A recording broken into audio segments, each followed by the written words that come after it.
Halo teman-teman, kembali lagi dengan gue Bima. Di channel ini gue bakal bagi-bagi tentang berbagai hal ya, tentang data gitu ya. Jadi buat teman-teman yang mau belajar tentang data, nah silahkan jangan lupa untuk subscribe sehingga tidak ketinggalan dengan video-video lainnya nanti ya. Dan video-videonya kebanyakan bakal saya buat dengan bahasa Indonesia sehingga teman-teman bisa belajar, ikutan belajar gitu ya. Nah, sekarang kita bakal lanjutin lagi 30 hari belajar machine learning dengan Kaggle. Nah, ini di hari ke-13. Buat teman-teman yang ketinggalan atau mau mulai dari awal, bisa kunjungin playlistnya ya di sini. Jadi kalian bisa temukan video-video dari hari pertama sampai dengan hari ke-13 ini. Nah, di hari ke-13 ini kita akan membahas dua topik ya teman-teman. Yang pertama tentang pipelines. Nah, ini merupakan salah satu cara untuk membuat code kita lebih terorganisir, dan juga salah satu metode validasi yang namanya cross validation. Oke, ini salah satu advanced validation teknik untuk mengukur performa model yang sudah kita buat. Yuk, kita langsung masuk ke yang pertama dulu, yaitu mengenai pipelines. Kita bakal langsung buka tutorial dan ya siapkan sekalian aja untuk exercise-nya. Di bagian tutorialnya, oke. Nah, sini kita akan membahas pipeline ya di tutorial ini ya. Ini ada beberapa sih sebenarnya. Kenapa sih kita harus pakai pipeline dan apa sih benefitnya buat kita gitu kan? Kalau di sini di outline atau disebutkan ada 4 ya teman-teman. Yang pertama adalah cleaner code, atau code kita bisa lebih bersih, lebih clean lah gitu ya. Makanya lebih bersih dan nggak berantakan gitu. Jadi tiap-tiap stepnya bisa kita lihat dengan lebih rapi. Kemudian ada yang namanya fewer bugs atau lebih sedikit bugsnya, dalam artian kita akan punya apa ya, step-step yang kita lakukan itu lebih minim kesalahan, seperti itu gampangnya. Kemudian ada easier to productionize. Nah, ini nanti ketika code kita mau dibawa ke production atau di deploy biasanya lebih mudah karena karena code-nya sudah lebih bersih ya, lebih terstruktur juga, dan jadi lebih enak nanti ketika untuk di deployment-nya. Dan terakhir, lebih banyak opsi untuk model validasi. Salah satunya nanti mungkin cross validation yang akan kita bahas di sesi selanjutnya. Alright, lanjut ke contoh teman-teman. Nah, ini seperti biasa masih menggunakan Melbourne Housing Dataset ya, seperti contoh-contoh sebelumnya. Di sini udah ada code-nya buat pre-processing-nya, mulai dari biasa lah ya, input datanya, kemudian di split datanya, dan ini sudah disiapkan juga nih untuk kolom-kolom yang mau digunakan gitu.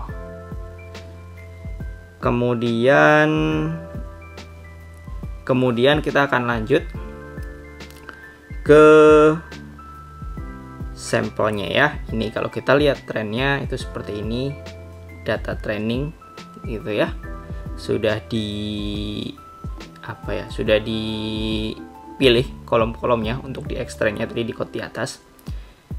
Lalu langkahnya adalah misalkan kita mau melakukan beberapa step gitu dalam preprocessing data kita. Nah, di sini yang mau dilakukan adalah mengisi data yang hilang gitu ya untuk yang numerical, dan melakukan one hot encoding untuk yang kategorikal. Nah, oke, jadi itu dua hal yang mau kita lakukan di preprocessingnya di pipeline kita.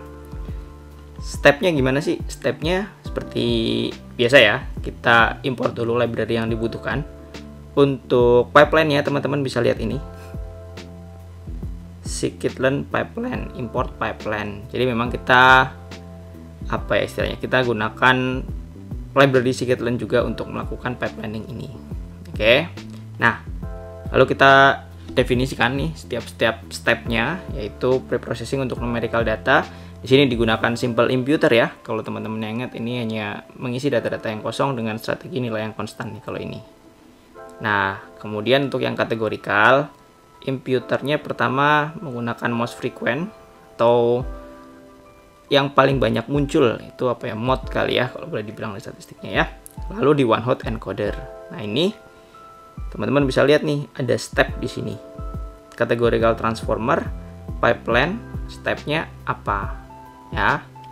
Lalu terakhir digabung preproses kolom transformer sama dengan numerical dan juga kategorikal. Numericalnya diaplikasikan ke numerical kolom, kategorikalnya diaplikasikan ke kategorikal kolom, kayak gitu. Lalu setelah siap pipeline-nya, kita mendefinisikan modelnya ya. Modelnya menggunakan random forest regressor di sini. Dengan atributnya number estimatornya 100 dengan random state-nya 0, teman-teman. Baru kita melakukan step ketiga, yaitu membuat dan mengevaluasi pipeline-nya. Nah, tadi udah ada 2 step ya. Step pertama adalah preprocessor ini, yang kedua adalah model. Dan di sini kita bisa gabungin nih, my pipeline sama dengan pipeline, stepnya apa? Stepnya preprocessor dan model. Baru kita fit. Nah, jadi fitnya nggak cuma di model ya. Kalau biasa-biasanya kita fitkan ke modelnya. Sekarang kita fit ke pipeline-nya. Dalam artian di sini nanti dia akan melakukan preprocessing, baru melakukan modeling. Nah, itu yang hasilnya akan di fit gitu dengan data trend dan trend kita. Selanjutnya, my pipeline ini juga bisa digunakan untuk ngepredik data yang mau kita predik, yaitu X validation-nya. Sini biar si X validation-nya juga mengikuti step preprocessing gitu kan, karena baik si data training dan data validation-nya juga belum melakukan step yang sama gitu ya. Bedanya yang ini kita fitting, yang ini kita predik. Gitu sih. Baru ya udah kita lihat mean absolute error-nya didapatlah seperti ini. Ya, kita nggak terlalu fokus sama hasil MAE-nya di sini, tapi bagaimana implementasi dari pipeline ini ya. Jadi kalau kita mau lihat konklusinya, stepnya adalah kita definisikan dulu pertama step preprocessing-nya dan modelingnya kalau di sini. Lalu kita rangkai pipelining-nya di sini dan kita tinggal panggil untuk fit dan predict datanya. Baru ya udah bisa dilakukan evaluasi juga gitu kan. Nah, itu untuk materinya, semoga jelas. Selanjutnya kita bakal masuk ke exercise-nya terkait dengan pipeline. Ini udah saya buka ya untuk exercise-nya ya. Jadi ya kita langsung mulai aja. Kita panggil dulu dan kita inisiasi dulu instance-nya supaya dia jalan. Nah, ini draft session-nya udah starting. Datanya kita melanjutkan dengan data-data sebelumnya, yaitu housing price juga. Bedanya adalah di Iowa ya kalau untuk yang untuk yang exercise-nya. Kalau course tutorialnya tadi yang di Melbourne gitu, sekarang di Iowa. Oke, ini udah setup-nya udah komplit.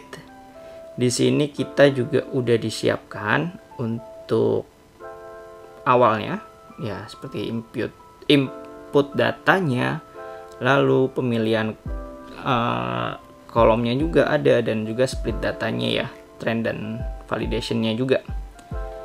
Oke, ini udah ada kategorical kolom didefinisikan, numerical kolom juga sudah didefinisikan, dan ya gabungannya adalah dinamakan my column gitu ya. X trend-nya udah, X validation-nya udah. Sini juga ada X test-nya juga. Oke, kita jalanin. Lalu kita intip X trend ya. Lumayan banyak kolomnya ya, 76. Menarik. Lalu ya 76 ini tentunya udah gabungan dari kategorikal dan numerical ya. Ini kan kita ngambil dari semua kolomnya yang akan kita gunakan. Lalu kita masuk ke pipelining-nya. Nah, ini kebetulan udah diisi. Di sini seperti biasa kita siapkan dulu semua library-nya, kita panggil dulu, kita import dulu.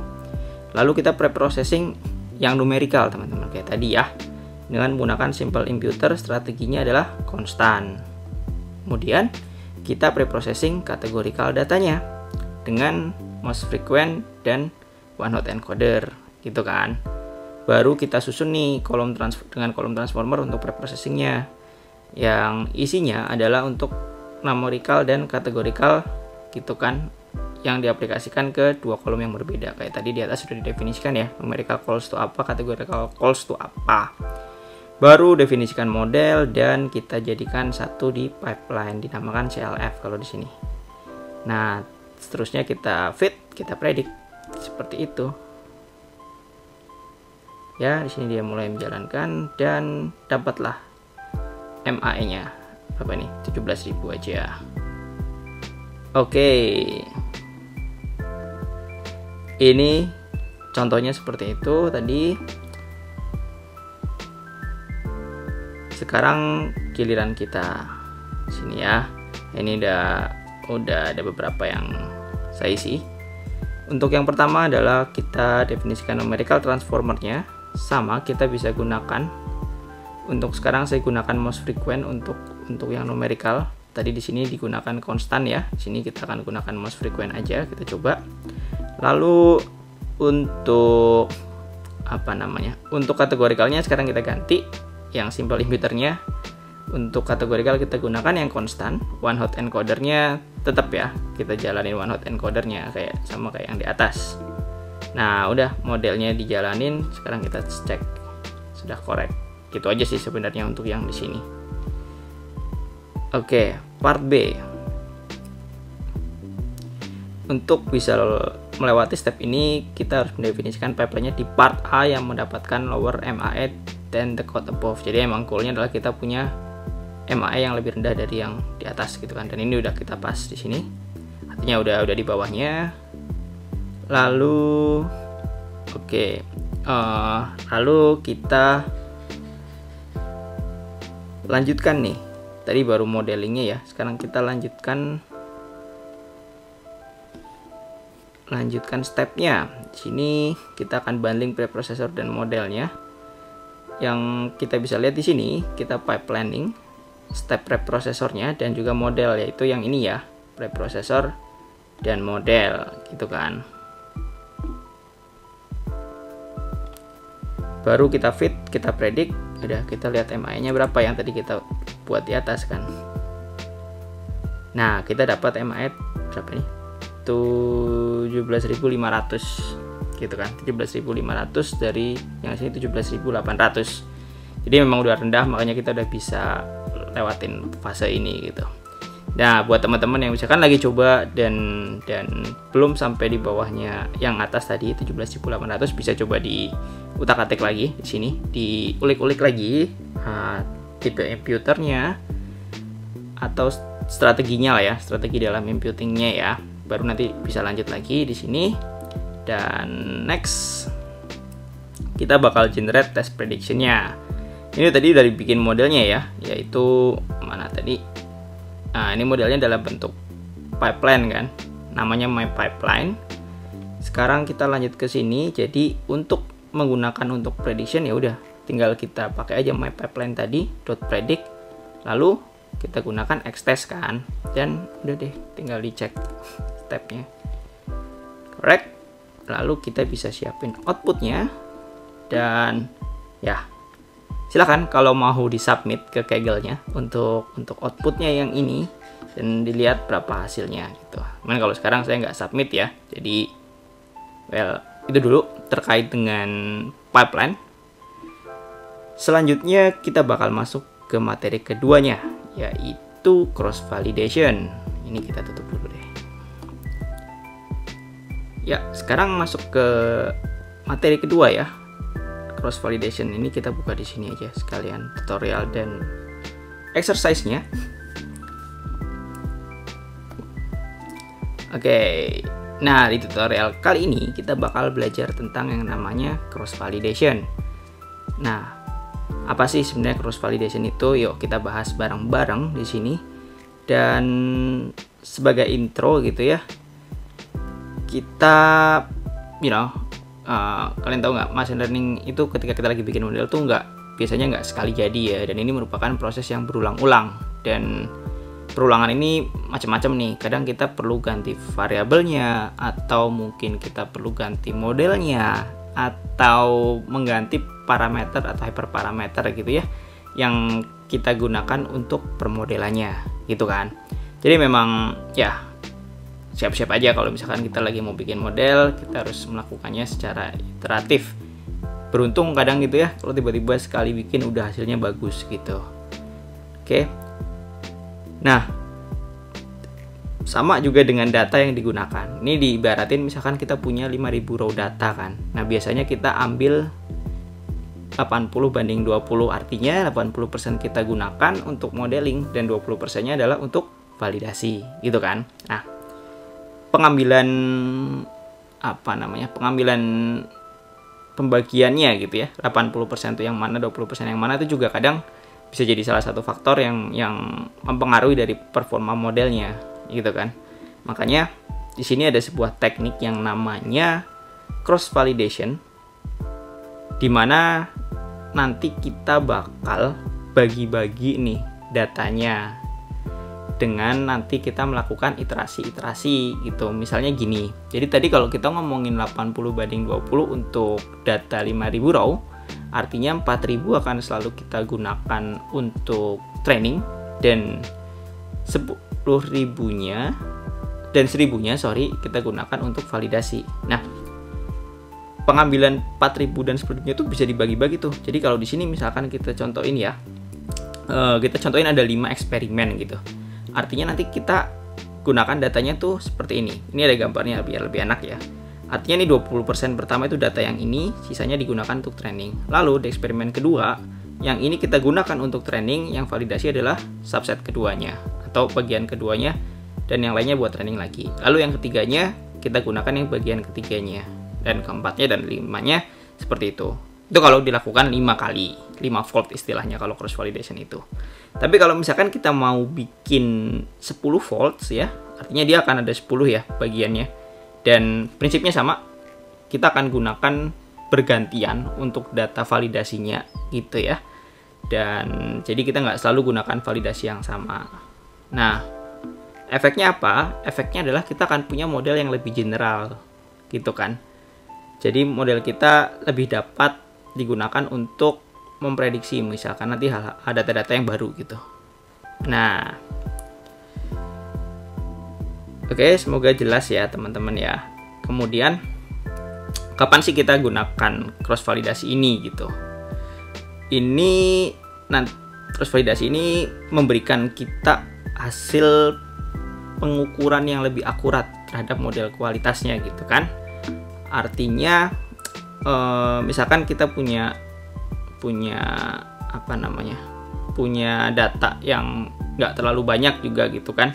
Ketika kita bisa gunakan hampir semua datanya untuk training, tapi gitu ya, model kita bisa belajar dari semua datanya dengan cara ya artinya dengan 5 kali fold itu model kita juga training di semua datanya, walaupun nanti ketika tiap-tiap step eksperimennya itu udah dibagi juga kan, 80% buat training, 20% buat validasi gitu. Apalagi kalau datanya besar ya, validasi sekali itu nggak cukup biasanya. Oke, yes. Sekarang kita bakal lihat juga gimana sih cara implementasinya gitu ya. Mungkin sih kalau datanya sedikit kita bisa bagi-bagi manual, tapi kalau datanya emang udah banyak banget ya lumayan juga kalau kita jalanin dan nulis code-nya manual juga kan. Dan ini ada library-nya sebenarnya yang bisa digunakan, bagian dari scikit-learn juga yang akan memudahkan kita. Jadi ya itulah enaknya zaman sekarang gitu ya, kita punya banyak library yang udah sering terus di maintain maksudnya, dan ya kita bisa dengan mudah menggunakannya sekarang gitu ya, tanpa harus nulis code yang panjang-panjang lah untuk mendapatkan hasil yang sama gitu. Well, oke, lanjut aja. Ini kita bikin implementasinya ya di sini. Step pertama seperti biasa, datanya Melbourne dataset, hosting price di Melbourne dataset. Lalu kita udah siapkan di sini ya, ada subsetnya. Kolom yang akan digunakan adalah ini, kemudian datanya, kemudian Y-nya juga udah disiapin. Baru di sini akan digunakan pipeline. Oke. Jadi stepnya adalah simple imputer kalau ada data missing. Kemudian ada random forest ya buat model yang akan digunakan. Nah, next adalah kita ngomongin cross validation score-nya, atau kita melakukan cross validation-nya. Ya, di sini kita gunakan library scikit-learn, model selection-nya, dan import cross val score. Ini yang kita import buat cross validation. Nah, lalu di sini untuk skornya kita kali -1. Kenapa? Karena scikit-learn secara default atau secara setup asalnya itu dia akan menghasilkan negatif MAE. Makanya kita perlu kali -1 untuk mendapatkan nilai MAE yang positif. Nah, kemudian kita ada di sini cross validation score. Nah, ini nama pipeline kita yang di sini. Lalu data trendnya X, nah data trainingnya, dan cross validation sama dengan 5. Nah, ini faultnya ya. Tadi faultnya itu artinya mau berapa kali sih kita melakukan eksperimen itu, dan pembagian-pembagian apa tadi namanya? Pembagian-pembagian yang digunakan untuk training dan juga yang digunakan untuk validation. Nah, kalau teman-teman perhatiin di sini ada step yang biasanya kita lakukan tapi di sini nggak dilakukan, yaitu adalah train and test splitnya ya. Karena memang nanti dia akan melakukannya di sini ketika melakukan cross validation. Kalau biasanya kita udah lakuin itu manual, kita ambil yang buat X train dan Y val dan X validationnya gitu. Kalau di sini udah nggak perlu lagi, kita langsung masukin full datanya dan targetnya. Oke. Kemudian scoringnya negatif min absolute error, makanya kita perlu kali -1. Kemudian kita print deh skornya. Ini dia. Jadi kita akan punya 5 skor ya. Harusnya ada 5, 1, 2, 3, 4, 5 yang masing-masing menggambarkan tiap-tiap stepnya. Oke. Kemudian ini hasilnya. Running pertama dengan data pertama adalah berapa nih? 301.000, 303.000, lalu 287.000, 236.000, dan 260.000. Gitu. Nah, biasanya kita hanya gunakan satu angka kan untuk mengevaluasi MAE-nya, makanya kita akan melakukan rata-rata dari kelima ini. Nih, ada scores.min, dapatlah 277.707 gitu ya untuk average min absolute error-nya. Well ya, itu sih untuk konsepnya dari cross validation sendiri. Jadi untuk di summary ya, sebenarnya cross validation ini kita melakukan eksperimen berulang-ulang dengan cara menggunakan pembagian data yang berbeda-beda ya. Artinya kalau misalkan 80%, 20%, data yang 20%-nya itu ganti-gantian. Nggak selalu itu aja. Oke, dan itu juga bisa di setup gitu ya. Ada beberapa setting yang bisa dilakuin dari cross validation ini. Teman-teman bisa seperti biasa panggil helpnya aja, lihat dia bisa melakukan modifikasi argumennya apa aja. Oke, itu aja untuk materinya. Kita langsung lanjut ke exercise-nya. Cross validation. Sini ya. Ini yuk kita running dulu. Masih sama yang kita gunakan, yaitu data-data dari housing price competition untuk daerah Iowa. Alright, yuk ini dia, kita setup dulu sambil menunggu. Dan lanjut di sini seperti biasa ada proses apa namanya ya, import data, lalu kita bersihin datanya, remove row with missing target, separate target from predictor atau memisahkan target dan variabel prediktornya. Kemudian kita pilih yang numeric only, X-nya sama dengan train data numeric column, X-test-nya juga numeric column. Oke, sini kita simplify dengan hanya mengambil yang numerik ya, teman-teman ya. Ini udah jalan, kita running aja. Kita intip datanya juga, jangan lupa. Sini bisa dilihat ya, hanya ada 36 kolom. Kalau biasanya itu ada 70-an kali ya, kalau nggak salah tadi itu di sesi pertama kita. Karena ada kategorikalnya, tapi di sini kita cuma gunakan yang numerikal aja. Enggak apa-apa. Lanjut, sudah disiapin untuk pipelining-nya. Di sini ada pipeline, jangan lupa ya stepnya apa aja. Preprosesor kita menggunakan simple imputer, modeling kita random forest dengan argumen number of estimator 50 dan random state-nya 0. Lanjut. Di sini kita siapin buat scoringnya, cross val score-nya udah di sini, dan voltnya 5 ya. Rata-rata MAE-nya udah langsung di min ya teman-teman ya. Berapa? 18.276. Oke. Selanjutnya kita akan melakukan cross validation untuk memilih parameter machine learning model kita. Pertama, mulai dengan menulis function getScore yang memberikan nilai rata-rata dari 3 fold ya, 3-fold cross validation. MI of machine learning pipeline that use the data X and Y to create faults. Oke, kita akan gunakan simple imputer random forest regressor gitu ya untuk ininya. Dan ya, the n estimator parameter supplied to get score is used when setting the number of tree in random forest model. Oke, dengan kita nanti punya argumen apa ini namanya? Argumen n estimator ya, yang bisa dimasukin di function kita untuk mengganti-ganti number of estimator di model kita ya. Oke, yuk sekarang kita tulis code-nya dulu. Di sini kita udah disiapin namanya, yaitu getScore dengan argumennya n estimator. Saatnya kita replace ini. Pertama adalah kita tentunya menyiapkan ininya ya, apa namanya, pipeline-nya ya. Ini mirip kayak yang di atas tadi sebenarnya. Ini udah ada my pipeline-nya ya teman-teman ya. Tapi kita define lagi karena perlu ada n estimatornya, ini bisa berubah-ubah gitu. Nah, untuk di sini kita bisa ambil aja my pipeline-nya biar nggak ngetik, tekan. Mana tadi, di sini ya. Ini kita bikin pipeline-nya. Nah, sekarang gitu, untuk n estimatornya ini kita ganti nih teman-teman. Jadi n estimators gitu. Baru kita melakukan cross validation. Nih caranya dengan yang ini tadi nih. Sekalian ini. Caranya adalah dengan ini.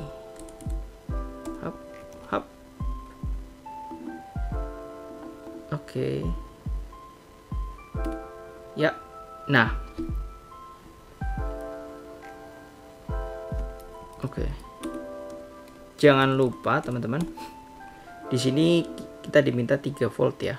Jadi CV-nya ini harus 3. Dan return-nya adalah apa ya?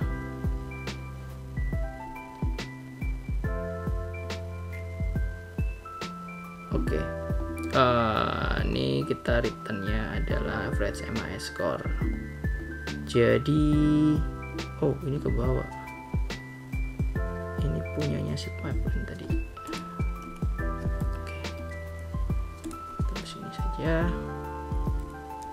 Ini kita kasih tag dulu, ini di sini.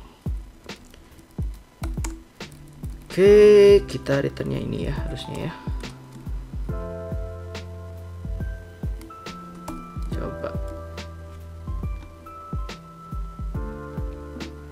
Kita lihat apakah kayak gini aja atau kita ada yang kelewat ya. Oke. Sudah benar, ternyata kita seperti ini aja, yaitu jadi memang tadi kalau teman-teman perhatiin ada di sini ya perubahannya n estimator ini, kita harus kasih variabel. Jadi nanti di sini nanti argumennya apa, di sini akan tergantikan karena ini di dalam function juga ya. Kemudian cross validation-nya ini hanya minta 3 kali, jadi dia 3 CV aja. Oke, udah lanjut.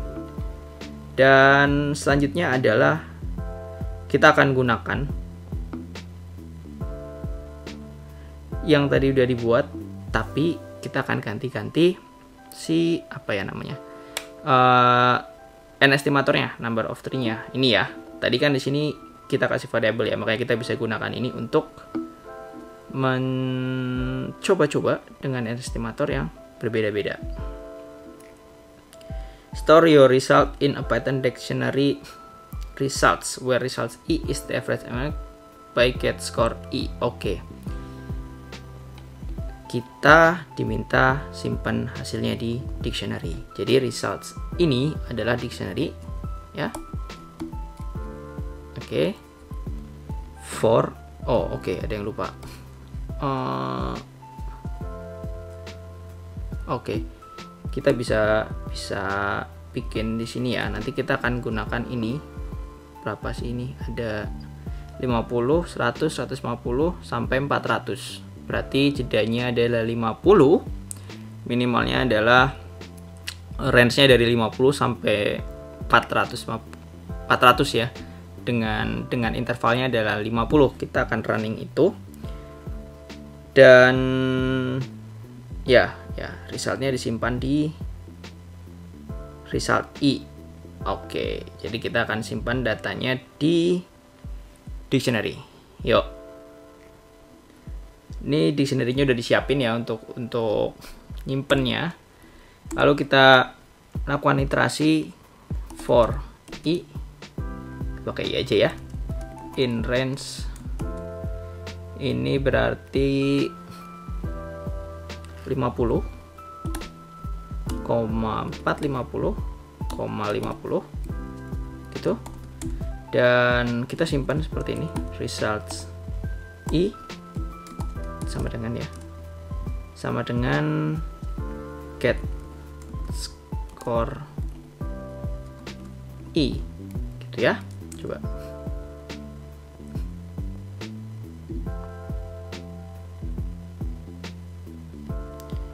ya, lumayan perlu menanti karena kita menjalankan dia berapa kali ya, tuh 2, 3, mungkin ya 9 kali ya. Kita coba dulu sambil menanti. Oke, benar ya teman-teman ya, korek. Jadi di sini idenya adalah kita melakukan iterasi I mulai dari 50 sampai 450 dengan interval 50. Jangan lupa ini included, jadi mulai dari 450, ini excluded, jadi yang terakhir nggak ikut ya. Artinya ya cuman sampai 400 aja gitu ya.